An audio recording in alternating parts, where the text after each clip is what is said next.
Welcome to Doula Tips Tuesday. Did you know that death can be just as hard on the caregiver as it is on the person actually having the end of life experience? Very different, but equally as intense. You are well aware that November is National Caregiving Month. And if you didn't know that, let's embrace this moment and really acknowledge the caregivers in this world. There are so many family caregivers now because we're living so very long. We are responsible to care for those as they age, and sometimes there are physical limitations, cognitive limitations, both, and sometimes both, many times both. So we have got to really acknowledge the impact that that is having on caregivers. And what I want to share with you is that right now, again, most people want to be at home when they have a terminal diagnosis at the end of life. And it falls on the caregiver to do that care. So as a hospice nurse, I would come in, I would assess the patient, I would manage the care, I would change the care plan. But in its model, I was supposed to teach the loved one how to do the actual care, which is 24/7. And there are many reasons, as we discuss all the time, why that model does not work as well as we'd hoped. The fear of death being number one fear in the world. The late process that people come on end of life hospice services, and the lack of knowledge that we have removed in the last 100 years of how to care for those at the end of life.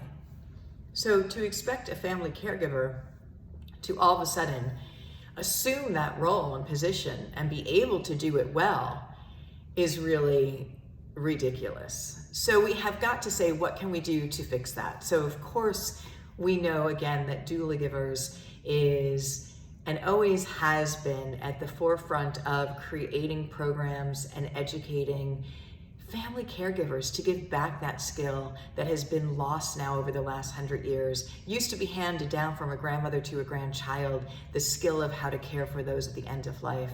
We've lost that. We've lost the even awareness that end of life is a part of our journey. When we bring that back into the natural fold of life, it changes everything. But today, on this Doula Tips Tuesday, I want to share with you about the caregiver and how intense the role of a caregiver is in this end-of-life space. And I want to give you a tip on making a care plan for the caregiver. So of course, we have care plans for the person who's at the end of life, pain. Hopefully it's a holistic care plan, emotional, physical, spiritual. But also I'm asking you to check in with that main caregiver and make a care plan for them. You could be a family member, you can be a friend. How are they doing? Are they sleeping? Are they eating? Do they have some respite care? What can you do? Ask them. I always do this when I'm on a new Doulagiver's case, is I ask the person who's having the end of life, what can I do for you? And how are you doing? And I ask that to the main caregiver as well. Two separate care plans, both very needed and both very important in this journey. So today's doula tip is to ask, and it could be your mother, it could be your father, ask the main caregiver, and it could be yourself.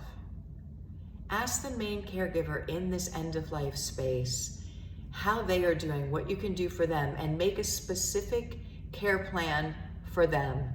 Making sure they have rest at night. Maybe people take nighttime shifts of sitting with or being in that home, being the one that's going to listen for the person that's at the end of life, so that that main caregiver can get a sound night's sleep.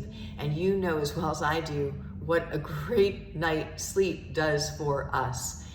So making sure that there's periods of time where they have downtime, that they're stretching their body, making sure that they're eating, and making sure that they're sleeping.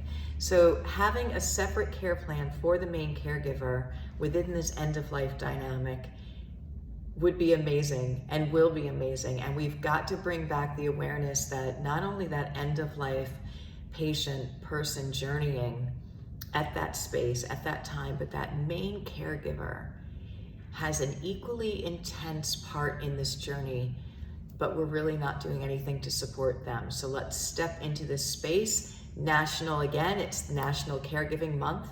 Let's step into this space and create a care plan for the caregiver. Thank you, everyone. This is Doula Tips Tuesday. My name is Suzanne O'Brien. See you in the next episode.